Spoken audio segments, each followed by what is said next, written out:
Faedah zikir yang pertama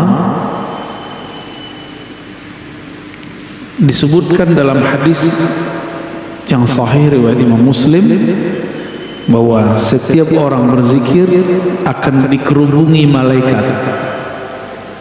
Satu, diliputi rahmah. Rahmah artinya kasih sayang. Itu sebabnya ahli zikir disayangi makhluk di langit dan di bumi. Itu sebabnya ahli zikir tiba-tiba orang sayang sama dia. Ya. Kenapa dia disayangi? Karena pemilik langit bumi sayang dia. Semoga kita bagian dari mereka. Amin ya rabbal alamin. Tidak hanya itu, otomatis karena dia bersama pemilik alam yang membolak-balik kolbu, maka kolbunya jadi sakinah. Apa itu sakinah? Tenang. Kolbu itu artinya bergerak. Kusak-kusuk, gundah. Kata orang gundah gulana. Ente gundah? Jomblo. Pasti gundah deh ini tiap malam. Tidur meluk bantal kan. Tapi kalau dia zikir, ada sakinah di kolbunya. Insya Allah. Apalagi namanya viral di langit. Antum gak terkenal di bumi gak apa-apa, yang penting terkenal di langit. Wa zakarahumullah fiman indah. Itu udah berapa tuh? Udah 4 ya. Jadi nanti bisa lebih dari 42 itu. Pertama apa? Malaikat menghubungi, hafat bihimul malaikat. Jadi antum ini sadar atau tidak, kalau lagi majelis ratibul haddar, ratibul attas, istighatsah, zikir pagi sore, baca Quran, itu banyak malaikat yang menghubungi. Ya. Ama kita itu ada malaikat-malaikat khusus. Malaikat itu senang, ditambah malaikat-malaikat rahmah. Maka sejauh yang saya perhatikan, nggak ada ahli zikir itu yang miskin. Apa yang dia butuhkan, yang dia perlukan, Allah tunaikan. Meskipun terlihat hidupnya susah, tapi hatinya tidak susah. Miskin ini kan konsep berpikir. Konsep berpikir yang tidak pernah merasa puas. Itu miskin. Ya. Antum dulu gajinya 300, puas, kaya itu. Sekarang orang banyak gajinya 300 juta masih korupsi. Ya. Apalagi yang kedua, orang yang sibuk berzikir, maka semua hajatnya tadi barusan kita sebut Allah penuhi meskipun dia tidak meminta. Kalau tadi hadis Muslim, sekarang hadis Tirmidzi. Orang yang sibuk dengan Quran, sibuk dengan zikir, Allah cemburu. Kalau di hatinya terbersit sesuatu, Allah nggak mau. Maka sebelum terbersit, Allah tunaikan apa yang akan dia butuhkan, perlukan. Maka jadi ahli zikir itu agak ngeri juga Pak. Terbersit sesuatu datang. Tapi kalau antum zikir kayaknya belum ya. Gawat Pak kalau sudah masuk zikir dalam kolbu. Allah senang. Allah kalau udah senang, apa aja mau kita dikasih. Karena mau kita saat itu bukanlah kita yang mau, dialah yang mau. Kalau antum kan masih antum yang mau, zikir supaya dapat ini, zikir supaya dapat itu. Jadi masih ada sisi ego. Keinginan nafsiyah, keinginan ego, bukan keinginan dari Allah Subhanahu wa ta'ala. Kayaknya pada pengen zikir semua nih, tapi salah niat.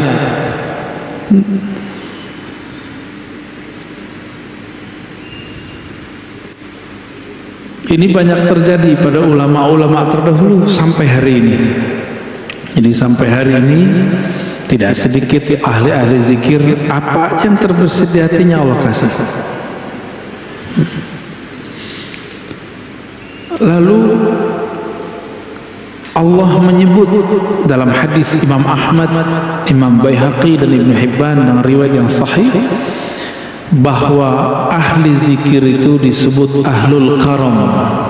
Apa arti karam? Karam, al-karami, karim. Apa artinya? Pemurah, mulia, ya. Allah Subhanahu wa taala mengatakan, saya'lamu ahlul jam'il yawman ahlul karam. Pada hari kiamat akan dikenal siapa yang disebut ahlul karam. Faqila wa man ahlul karam ya Rasulullah. Wahai baginda Rasul, siapakah yang disebut orang-orang yang pemurah? Nabi mengatakan, ahlu majalis zikri fil masajid, orang-orang yang suka berzikir di masjid, di masjid. Inilah dalil kita nanti ada masanya akan menghidupkan majelis zikir.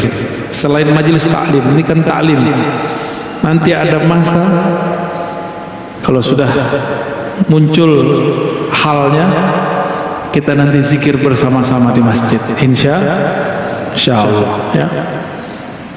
Sekarang ngaji-ngaji aja dulu, ya, biar mantep dulu, jangan zikir dulu. Jadi kita berzikir dengan ilmu, bukan dengan nafsu pengen begini dan begitu. Itu maksudnya, ya.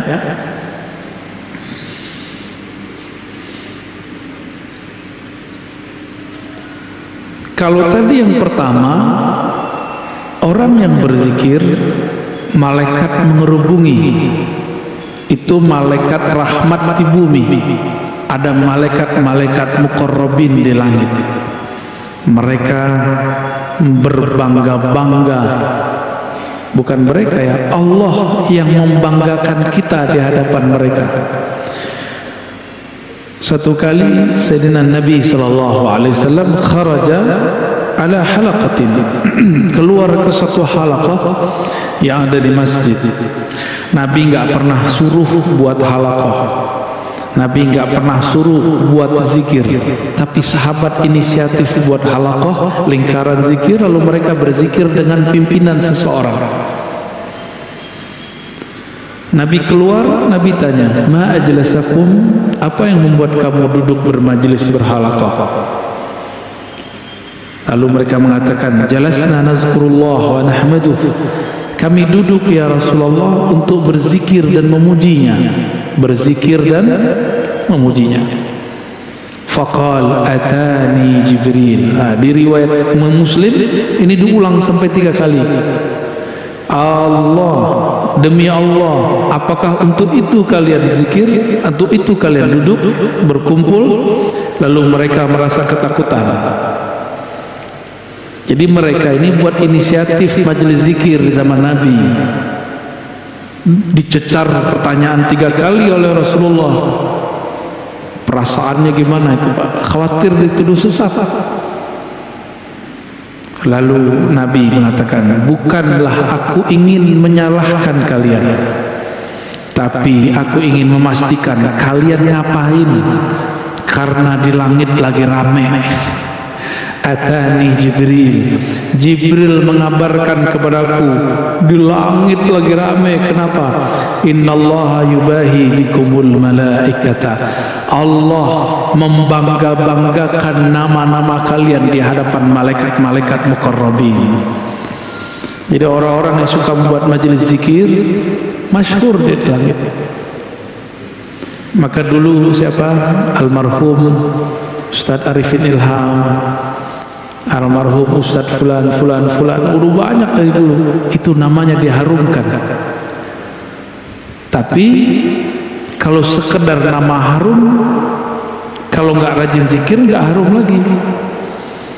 Maka harus mengenal jalur pintas, harus kenal siapa yang dizikirkan.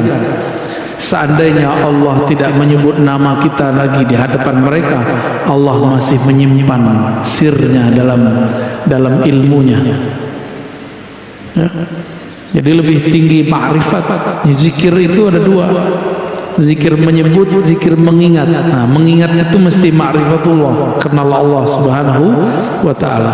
Kalau zikir menyebut rata-rata cuma cari pahala, ya kebanyakan begitu, tapi berkah juga, ya.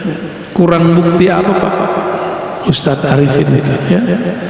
Ustadz siapa lagi yang mengajarkan zikir di Betawi? Saya dengar dulu ada Kiai Benyamin, masih aktif, ya. Itu buat majelis Hizib Bahar, rame orang zikir.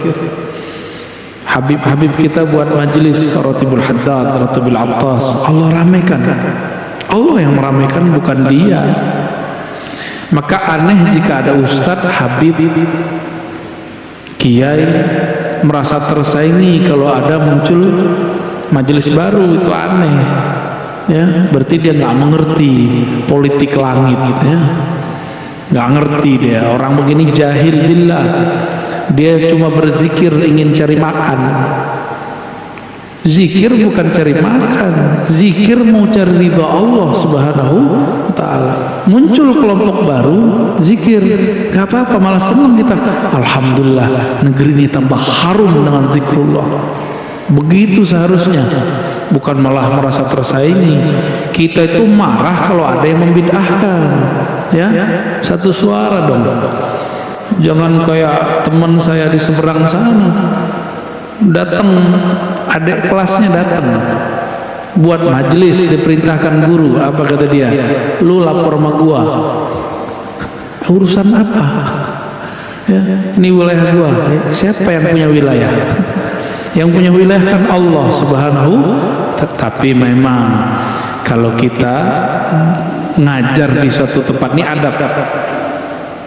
ada guru tua di sana, kita silaturahim. Tapi seandainya enggak, kita nih orang tuanya, kalau tadi orang mudanya, kita nih orang tua di sana. Ada anak muda baru buat majelis zikir, mereka enggak silaturahim, enggak apa-apa. Justru kita katakan, ya Allah, Engkau akhirnya meringankan beban-beban tugasku. Begitu seharusnya, ya. Emang mimpin zikir menurut antum enak? Hah?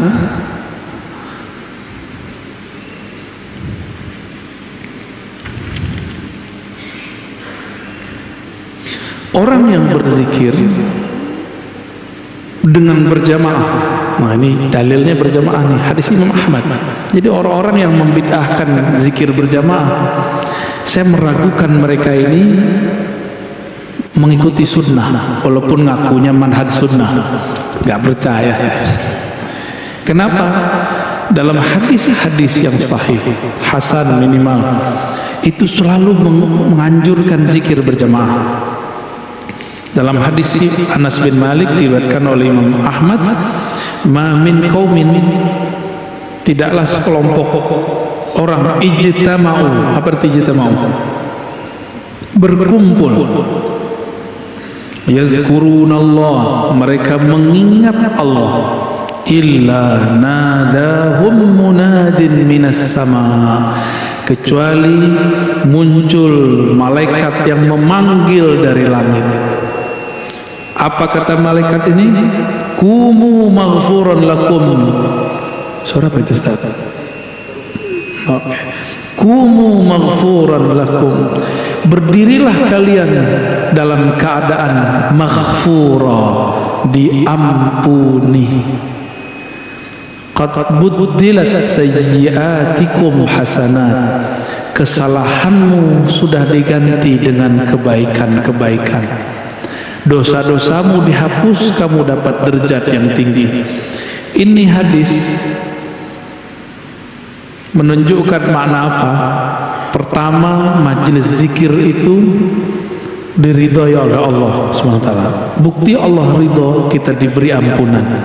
Jadi nggak usah khawatir lagi untuk menghidupkan majelis zikir. Mau namanya Ratibul Haddad, Ratibul Attas, Ratib apa teruslah. Ya, nanti kita buat Ratib Al-Hashimiyah. Canda ya, nggak sopan masa saya buat Ratib sendiri ya. Nanti malaikat akan berseru di langit. Malaikat ini berseru jika diperintahkan. Apa kata dia? Kumu maghfuran, berdirilah kalian dalam keadaan diampuni. Oh, hamba kalau diampuni oleh Allah berarti Allah ridho sama dia. Kalau Allah ridho sama dia, apa aja mau dia Allah kasih. Ya, antum maunya pasti rumah, mobil, nggak begitu. Bukan itu maksudnya. Ya. Nah, maka di sini faedah zikirnya adalah orang yang berkumpul bermajelis zikir diampuni. Dan yang kedua, diganti dosa-dosanya menjadi kebaikan-kebaikan. Kita ini kan nggak ada yang nggak berdosa. Ada di sini yang nggak dosa. Yang muka-muka ustadz nih dosanya paling banyak kali. Sama kita ya. Yang penting jangan merasa sok suci aja, Allah nggak suka. Itu yang dibaca imam kita tadi. Apa ayatnya tadi? Yuzakkuna anfusahum. Mereka itu suka sok-sok suci gitu. Ya. Itu ayat tadi yang dibaca. Itu ayat tamparan keras buat kita semua. Ya.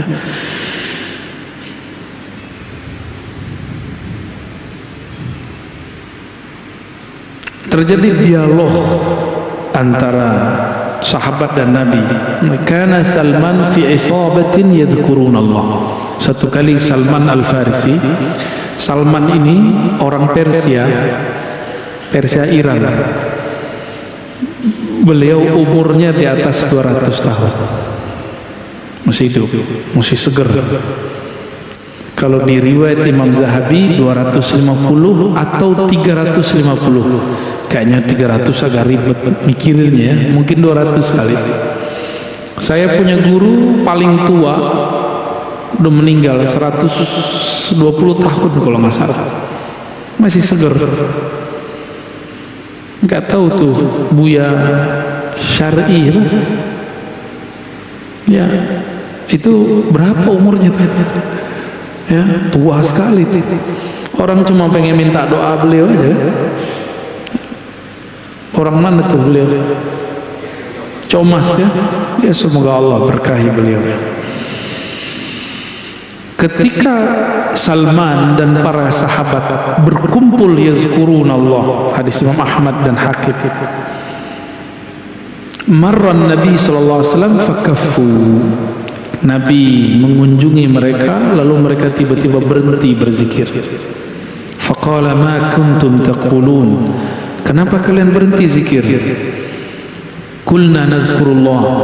Kami hanya nyebut-nyebut Allah wahai Rasulullah. Qala Nabi ini kan kasyaf. Tahu kasyaf? Nabi memandang dengan izin Allah alam gaib. Kata beliau, inni ra'aitu rahmata tanzil. Aku melihat rahmat turun. Fa ahbabtu an usyarikakum fiha. Maka aku ingin mendapatkannya bersama kalian. Usyarikakum, bersama-sama mendapatkannya dengan kalian. Summa qala alhamdulillahilladzi ja'ala fi ummati man umirtu an asbir nafsi ma'ahum. Segala puji bagi Allah yang telah menjadikan di antara umatku ada kelompok yang aku diperintahkan untuk bertahan bersama mereka. Maka ini kabar gembira buat ahli zikir, orang yang suka berzikir berjamaah. Rasulullah berbangga dengan kalian. Rasulullah berterima kasih kepada Allah karena ada kelompok-kelompok itu. Maka hidupkan istighatsah, ratib, hizib. Hidupkan itu majelis zikir, thariqat yang mu'tabarah, yang sahih sanadnya kepada Rasulullah. Hidupkan itu. Karena itulah yang membuat negeri ini diberkahi. Hindari merasa lebih baik. Thariqat dengan thariqat tidak boleh merasa lebih tinggi. Ya, itu cuma metodologi. Maka thariqat yang sesat, yang merasa dirinya lebih hebat daripada kelompok yang lain, ya. Boleh merasa thariqat kita bagus, tapi tidak boleh merasa lebih baik dalam artian lebih sahih, lebih benar, yang lain nggak benar. Nah itu bid'ah itu ya. Ibnu Qayyim menyebutkan 100 macam zikir, ya, lebih. Pertama, manfaat zikir ya. annahu yutridu syaitan wa yuqmi'uhu wa yuksiru. Orang kalau berzikir maka syaitan tertolak. Ya. Jadi kenapa kita ini kesetanan? Karena kurang zikir. Jadi kalau antum melihat ada orang zikir terus begitu, itu bukan kesurupan. Itu namanya hal, apa namanya? Atau wujdan.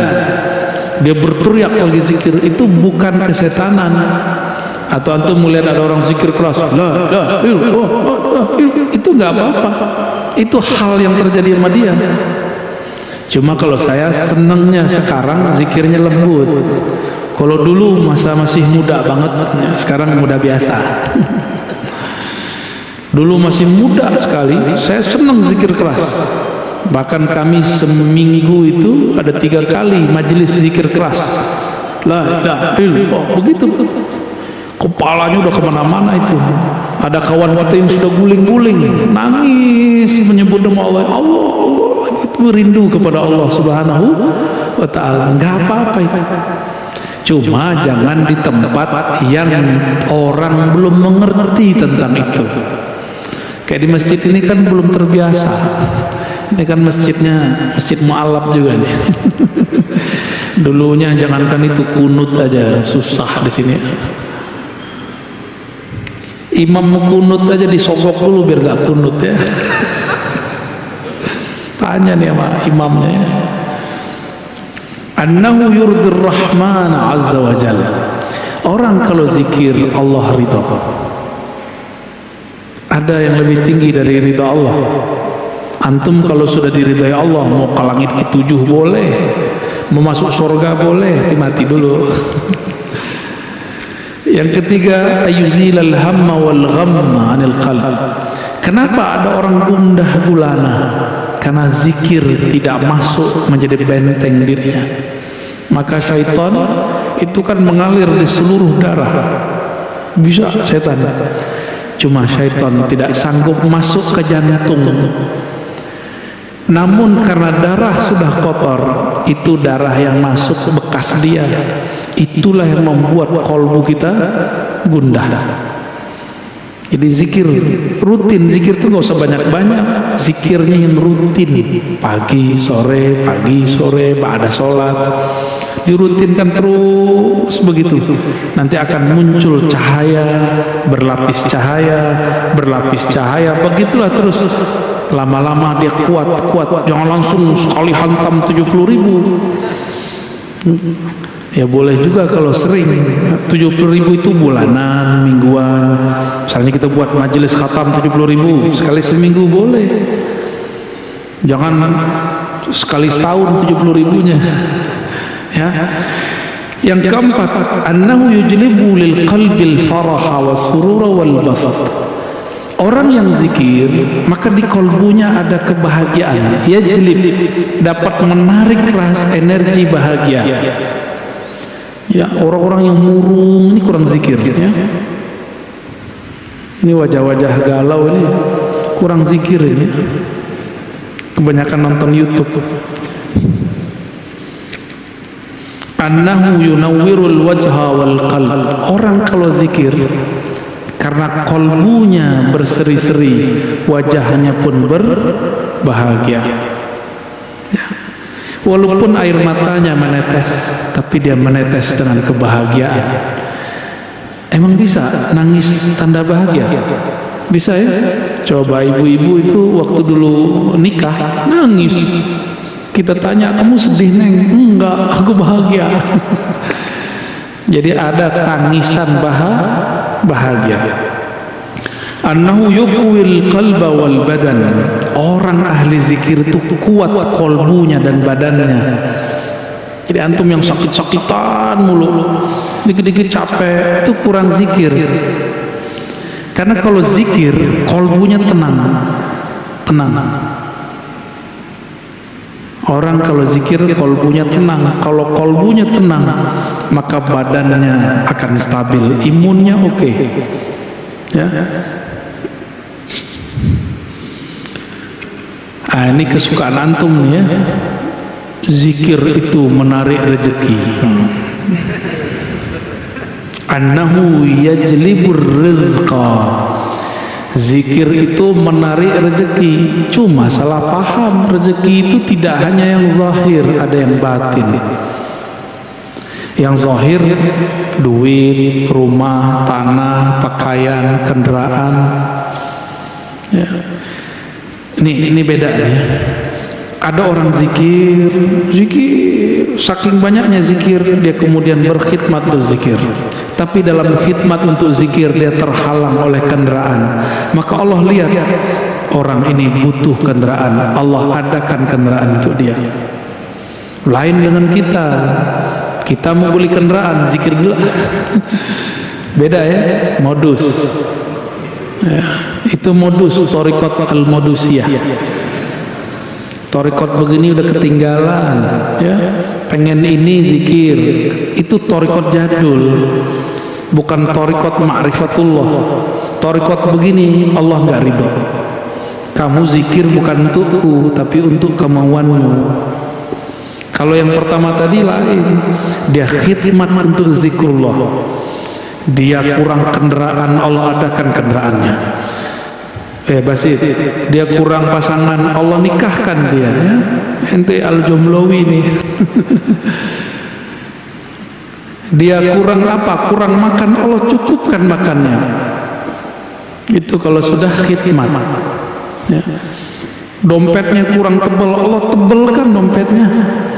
Tapi jangan dimulai dari dompet. Dompet tipis nih, zikirullah. Ini beda ya. Jadi orang ahli zikir ini nggak pantas mikirin mobil, nggak pantas. Orang ahli zikir nggak layak, nggak patut dia mikirin rumah, nggak patut. Orang ahli zikir nggak seyogyanya dia membicarakan dompet, nggak seyogyanya dia ngurus-urusan begitu. Allah yang urus, jamaah yang urus nanti. Allah ilhamkan kepada jamaah ngomong. Disinilah ahli zikir diuji. Nanti antum yang khidmat zikir, ujiannya cuma dengerin aneh. Kita rajin zikir nih, buat majelis zikir. Allah ilhamkan seorang kaya, dia ngomong, Ustaz, Kiai, Buya, nanti kalau saya dapat rezeki, saya beli rumah dan mobil. Nanti begitu. Itu ujian. Allah sengaja tes. Ditesnya orang, dia ahli zikir atau pengen sesuatu dalam zikirnya. Kalau dia ahli zikir, dia cuek aja. Kita digombalin orang. Ya, orang kalau susah kan ngomong begitu. Tapi kalau udah punya, emang juga nih duit. Masa dibagi-bagi sama orang, dia kan gak kerja ngapa-ngapain. Yang kerja aku, si Ustadz cuma doa-doa doang. Gak usah lah, amplop aja lah 500. Ya salam. Minta kaya, ngasih amplop Ustadznya segitu kan. Doanya minta dunia akhirat. Itu kejadian. Si Ustadz berubah gak niatnya? Apakah dia tadinya yang berharap kepada Allah, sekarang berharap kepada makhluk Allah? Tuh, tipis-tipis. Kalau lagi zikir yang kebayang amplop, orang kaya, atau ketika zikir teringat Allah yang maha memberi, zikir. Kalau matahari terbit, purnama pun tidak terlihat, bintang-bintang hilang. Allah itu pencipta sang surya dan dia tidak pernah terbenam, dia selalu bercahaya. Seharusnya dia tidak tertutup oleh awan-awan tadi. Itu kan awan itu yang datang. Pak Kiai, doain saya 6 bulan lagi beli rumah. Banyak teman saya yang kemudian diprank, merasa diprank oleh orang kaya. Enggak boleh. Itu bukan dia yang ngomong. Ya. Jadi antum kalau ngalamin itu bukan dia yang ngomong, dia lagi dipinjam lisannya oleh Allah. Bahwa sang ustadz jika dia istiqomah, Allah akan cukupkan keinginannya, kebutuhannya, bukan keinginan. Ahli zikir itu sudah nggak ada keinginan, dia butuh apa Allah kasih. butuh apa Allah kasih. Kan kebutuhannya ahli zikir ini macam-macam, datang sendiri aja ya, nggak dibuat-buat itu. Ente lagi butuh apa Basit? Butuh pasangan hidup ya, niatnya benerin ya. Annahu yaksu dzakiral mahabata wal halawata wan nudrah. Zikir ini membuat ahlinya dipakaikan oleh Allah haibah. Maka ahli zikir nggak perlu pakai jimat. Antum yang punya jimat, bakarlah jimatnya. Ngapain lagi? Ya, pakai aja lah zikir pagi sore, istighotsah, rotib, itu cukup udah. Nggak sempat salawat. Salawat itu adalah jimatnya badan. Jadi kalau nyimpan di buku, di kopiah kan ada tuh ditaruh di sini ya. Ada yang ditaruh di baju, ada yang bajunya dirajahin. Antum kira aneh nggak ngerti. Udahlah, simpen aja itu ya. Nggak perlu begitu-gituan. Kita ini sudah ahsan takwim. Struktur di tubuh kita ini, dalam diri ini sudah sangat canggih. Kalau sesuai dia dengan proporsinya, komponen di badannya, yaitu zikir, maka dia akan menarik tanpa perlu ada alat-alat penarik. Ya, walaupun muka kita pas-pasan nggak ada masalah. Ya. Jadi tolong nih kawan-kawan, bedakan zikir dengan ilmu hikmah. Ya, ilmu hikmah itu untuk yang tadi-tadi. Ilmu hikmah itu cuma jalan supaya orang nanti kecewa sama jimat, kecewa sama raja, kembali kepada Allah. Saya punya dosen dulu, dia mantan mursyid hikmah, jadi ahli buat raja. Terakhir jadi pengamal thariqat qadiriyah. Kata dia, bosan bergantung ke tulisan, bosan bergantung ke wirid, bosan bergantung ke angka-angka. Kita bergantung saja kepada Allah. Usul dia langsung. Udah meninggal sekarang ya, karena COVID, tewas juga. Alhamdulillah dia meninggal dalam keadaan cinta kepada Allah dan Rasulnya. Orang yang ahli zikir dibuat manis oleh Allah, ayaksual halawah, dibuat menarik oleh Allah. Kalau menarik di sini di bahasa majazi, sesuatu yang manis ada semut nggak? Ya, benar, ada semutnya. Semakin banyak gulanya, semakin banyak semutnya. Bukan semut. Ya, semakin dia manis, semakin Allah kumpulkan sang semut-semut. Kenapa kita datang kepada guru kita yang ahli zikir, ahli ilmu? Karena kita ingin dapat manisannya. Ya, semoga kita termasuk semut-semut yang begitu. Syukur-syukur ya, antum termasuk yang manis itu ya. Tapi ada yang manisnya permanen, disedot-sedot habis.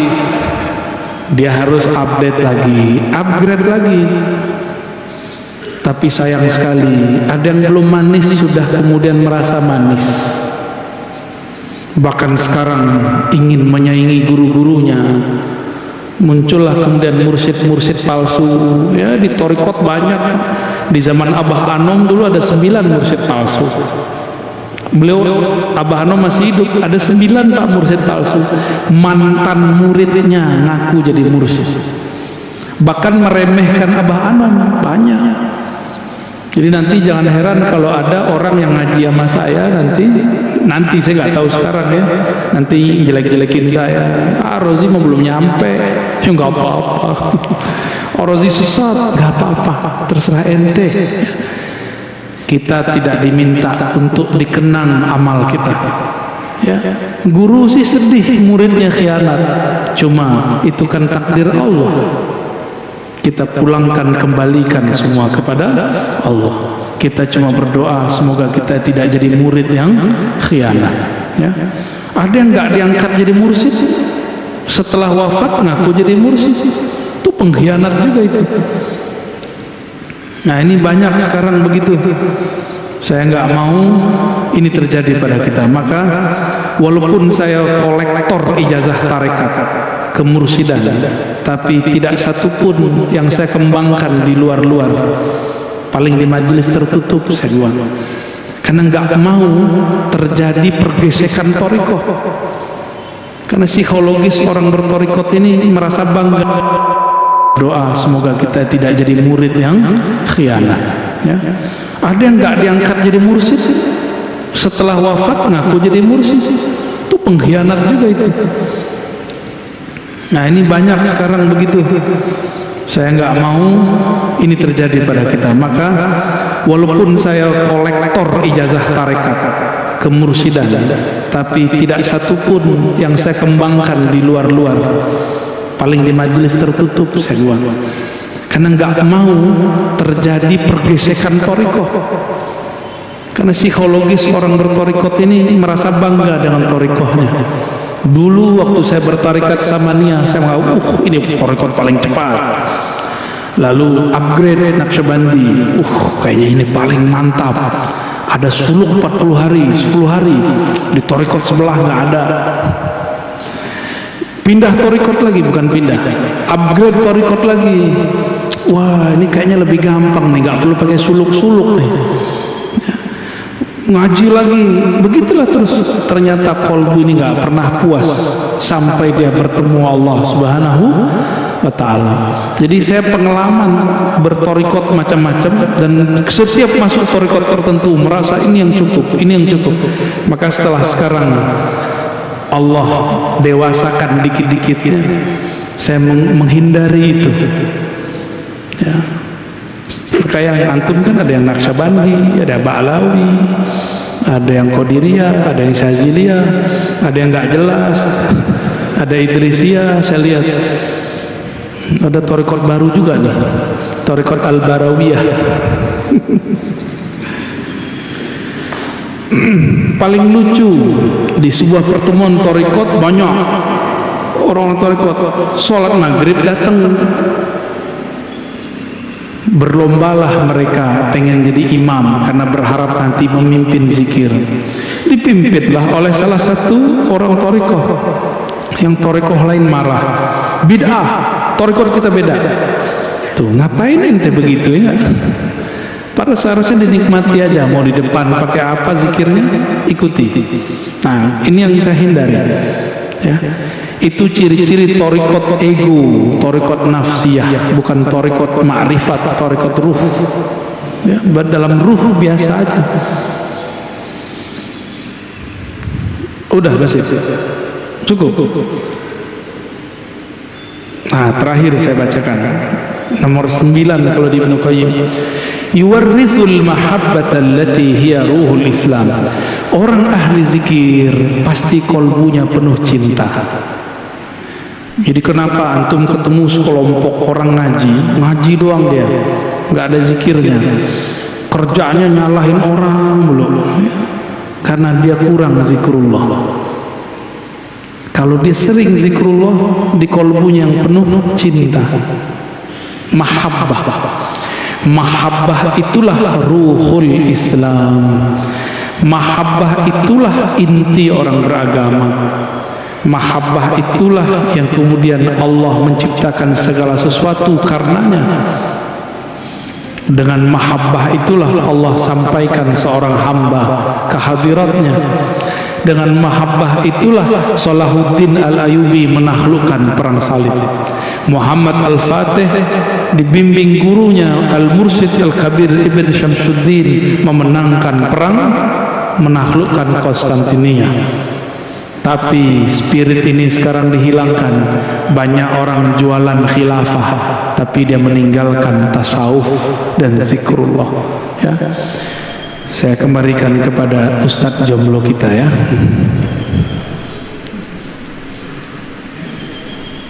Alhamdulillahirrahmanirrahim. Terima kasih Buya atas materinya.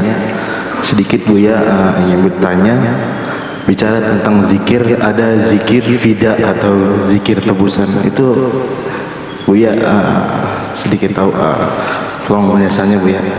Zikir fida.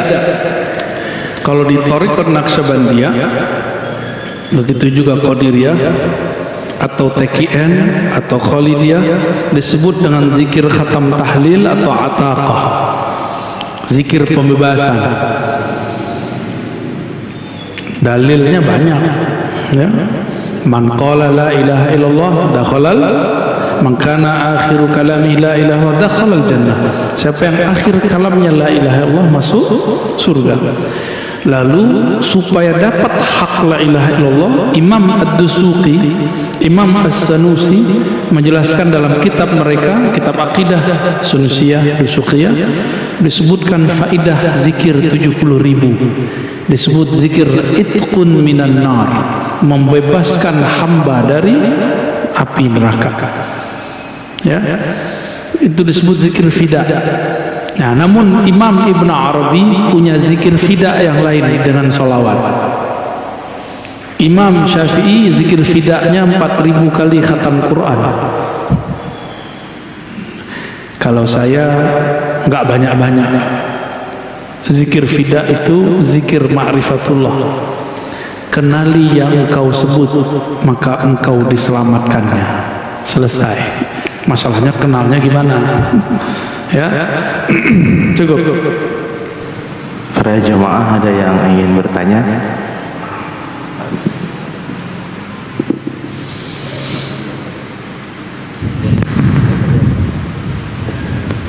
Langsung pertanyaannya.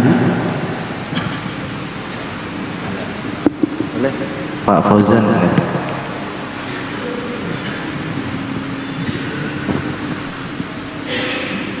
Assalamualaikum warahmatullahi wabarakatuh. Assalamualaikum. Alhamdulillah. Buya, saya ingin sedikit bertanya tentang zikirnya para anbiya, seperti zikirnya Nabi Adam alaihissalam, Rabbana zalamna anfusana wa illam taghfir lana wa tarhamna lanakunanna minal khasirin. Kemudian zikirnya Nabi Yunus alaihissalam, la ilaha illa anta subhanaka inni kuntu minadh dhalimin. Ini zikir yang harus diawali dengan bimbingan guru, atau cukup dengan mahabbah kepada para anbiya Allah. Sekian. Dulu ada Syekh Abdul Somad Al-Falimbani Al-Makki Al-Madani. Beliau lama di Mekah, lama di Madinah. Waktu di Madinah beliau dapat ijazah kemursidan dari Syekh Al-Qutub Al-Syahir Muhammad Ibn Abdul Karim As-Sammani. Thariqatnya Sammaniyah. Thariqat Sammaniyah itu gabungan dari Qadiriyah dan Khalwatiyah, Naqsyabandiyah, Anfasiyah, dan beberapa thariqah yang lain. Beliau mengajarkan kepada Syekh Abdul Somad, zikir itu ada yang umum namanya zikir hasanat, kapan aja boleh karena cinta. Ada zikir yang darajat. Apa tidak darajat? Berzikirnya dengan teknik tertentu, kaifiat tertentu, ijazah tertentu. Kenapa begitu? Frekuensi kolbu kita tidak sama dengan kolbu Rasul Sallallahu Alaihi Wasallam. Para nabi seperti Nabi Yunus, Nabi Adam, mereka itu nabi, kita bukan. Supaya kolbu ini dapat mengikuti kolbu mereka, maka ada namanya kaifiyah. Kaifiyah bahasa kitanya tata cara, tapi AC disebut bahasa Arabnya mukayyif. Apa bahasa Inggrisnya? Air conditioning apa? Ya, pengkondisi udara gitu kalau diterjemahkan. Maka kaifiyat itu dalam bahasa psikologi disebut conditioning sebelum zikir. Ini yang mahal dalam thariqah. Jadi apa yang membuat zikir thariqah bisa bertahan, bisa berbeda dengan zikir orang biasa, ustadz yang tidak bertorikoh. Orang bertorikoh itu punya conditioning. Misalnya gini, la hadratin al-fatihah, la ila ruhi, itu semua namanya conditioning. Mengkondisikan kolbu supaya siap mengikuti zikir, supaya pikiran ikut kolbu, bukan kolbu ikut pikiran. Ini ciri-cirinya kalau kolbu ikut pikiran apa? Kalau lagi zikir pikirannya melayang, mi'raj ya. Tapi kalau kita kondisikan kolbu dengan baik, akal dengan baik, akalnya ngikut kolbu, yang jadi imam kolbu. Tinggal Bapak pilih yang mana. Untuk kalau lagi di motor, di mobil, di bus, di kereta, kita zikir hasanah umum. Tapi kalau kita lagi di atas sajadah, gunakan kaifiyah. Disebut zikir darajat. Zikir yang dengan zikir itu Allah angkat nanti. Kira-kira begitu ya. Silakan diamalkan.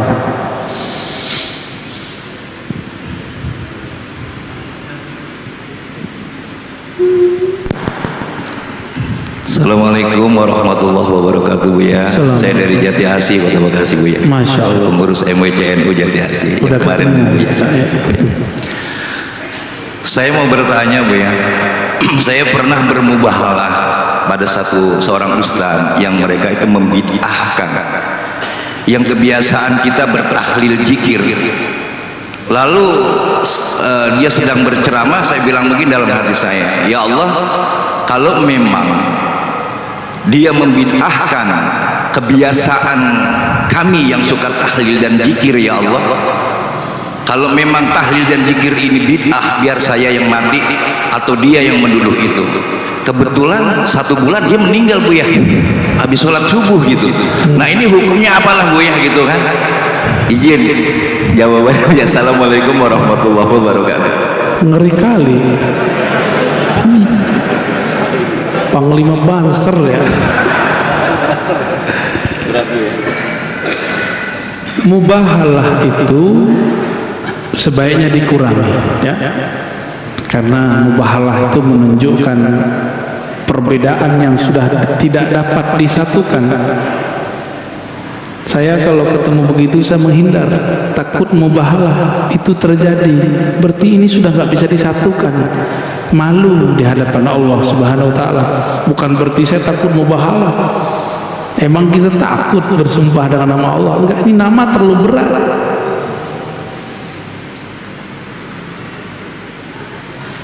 Kalau kita mubahalah, yang dianjurkan itu dengan ahli kitab. Dengan siapa? Dan lafaz mubahalah itu ganas sekali. Nabtahil, kami bersumpah. Kalau bahasa orang kita sumpah pocong, sumpah sial, sumpah kutukan. Yang sumpah ini akan membuat hancur binasa dirinya dan keluarganya, sekian keturunan. Itu kan bahaya. Itu bahaya.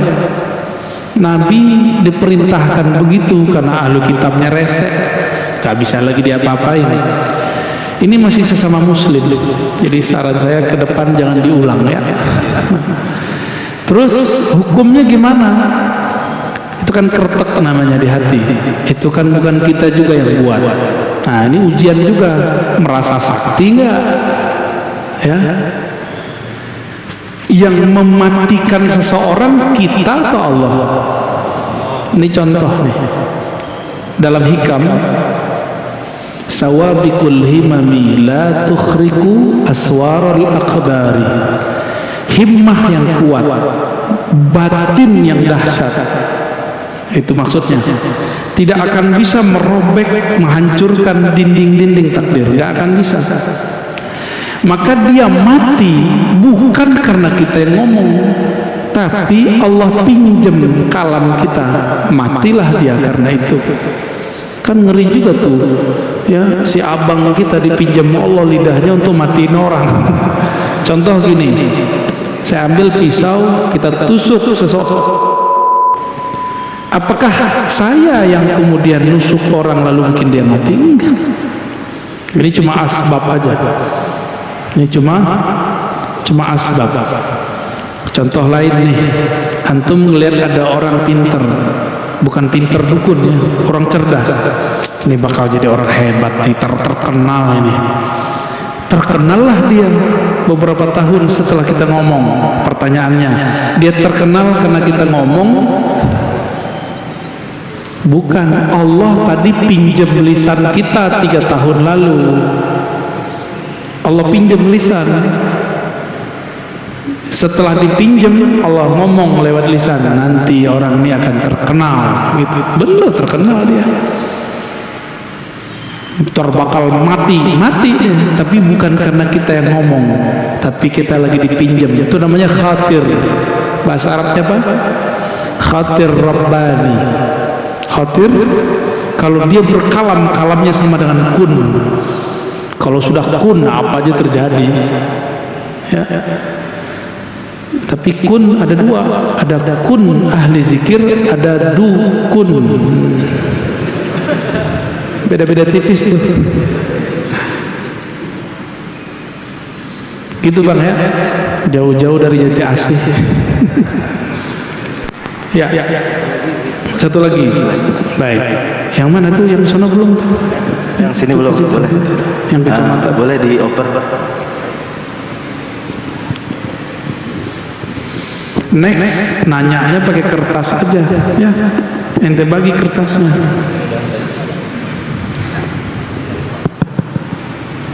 Assalamualaikum warahmatullahi wabarakatuh, Buya. Assalamualaikum. Saya Tamrin dari Sepatan, Tangerang. Ya. Izin bertanya tentang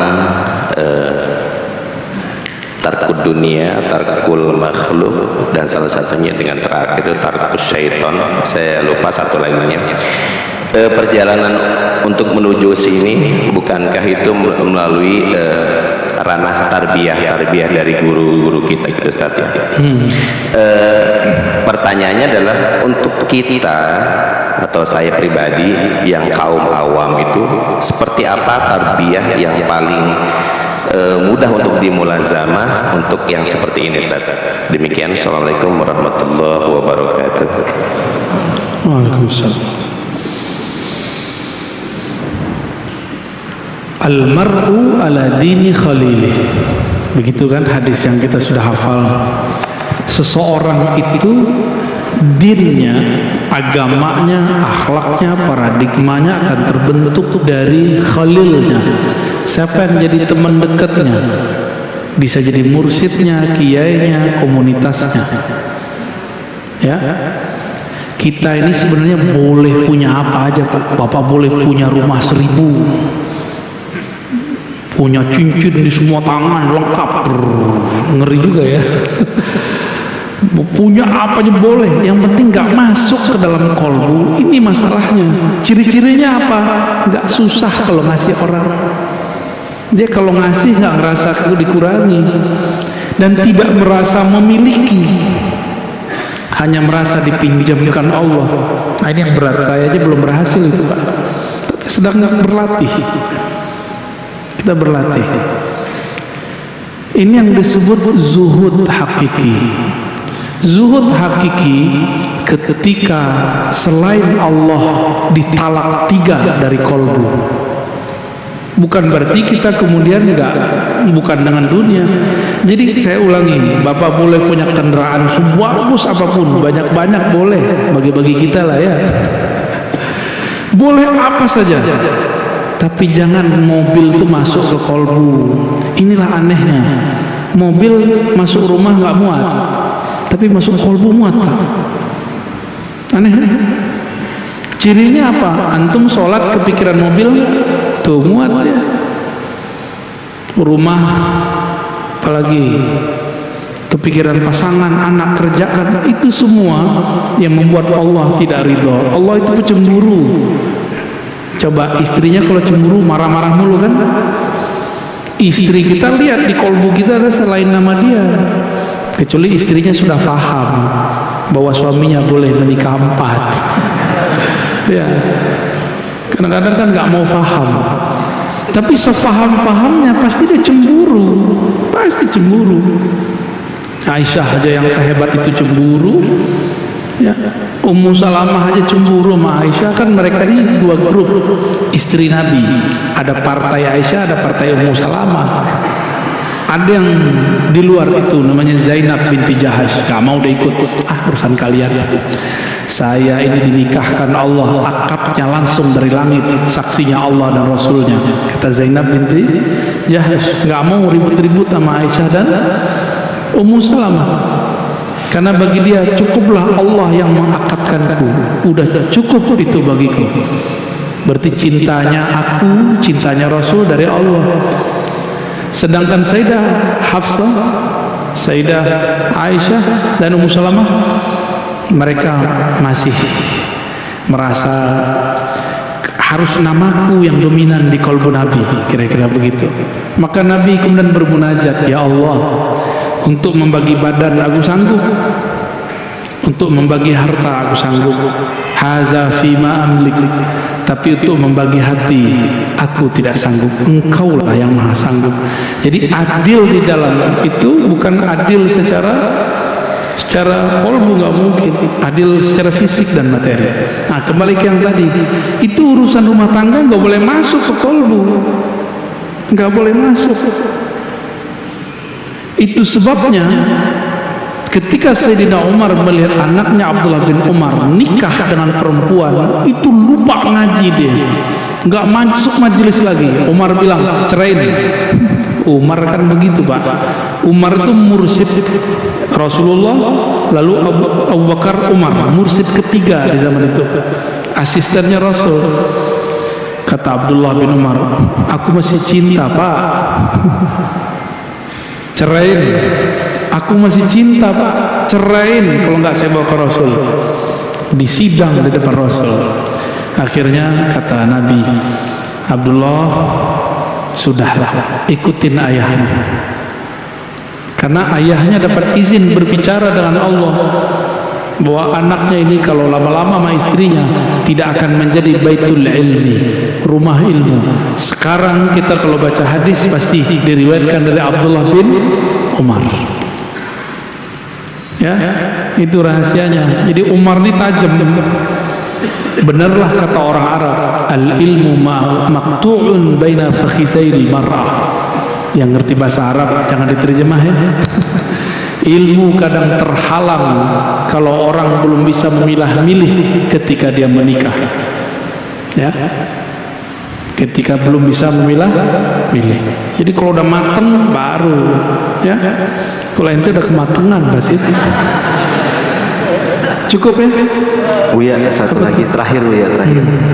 Ada pesan dari Bapak Andi dari Pasar Kemis. Apakah jika ingin masuk thariqah itu dengan cara keinginan sendiri boleh, Buya? Atau dengan sholat hajat terlebih dahulu? Dan bolehkah keluar masuk thariqah dengan thariqah yang sama atau beda? Mohon penjelasannya, Buya. Biasakan mau memutuskan belajar apa aja, sholat, istikharah dan hajat. Karena ciri-ciri orang-orang yang sukses, min sa'adatil mar'i, ciri-ciri orang yang sukses dalam hadis Tirmizi dan Ahmad, dia banyak istikharah. Istikharah itu meminta Allah yang milih, bukan kita yang milih. Ya. Apalagi berthariqah, kawin aja, nikah aja kita beristikharah. Jadi istikharah bukan hanya mau nikah, untuk teman hidup, teman tidur, teman makan, teman jalan. Untuk teman menuju Allah mesti istikharah. Ya. Terus boleh nggak keluar masuk thariqah? Ya silakan. Emang thariqah artinya apa? Jalan. Jalan itu untuk ditempuh, bukan untuk dipeluk-peluk. Oh, saya tinggal di jalan aja deh gitu. Maka thariqat Naqsyabandi, Qadiri, Idrisi, jangan itu diberhalakan. Jangan tinggal di tengah jalan, nanti dilindas orang. Orang udah nyampe usul kepada Allah, dia masih bangga, saya Naqsyabandi, saya Qadiri, saya Idrisi, saya Syazili. Mau sampai kapan ente ngomong begitu? Di zaman Rasul kan nggak ada Qadiriyah, Naqsyabandiyah, Idrisiyah, Tijaniyah, nggak ada. yang ada cuma Al-Muhammadi, Nabiuna Muhammad sallallahu alaihi wasallam.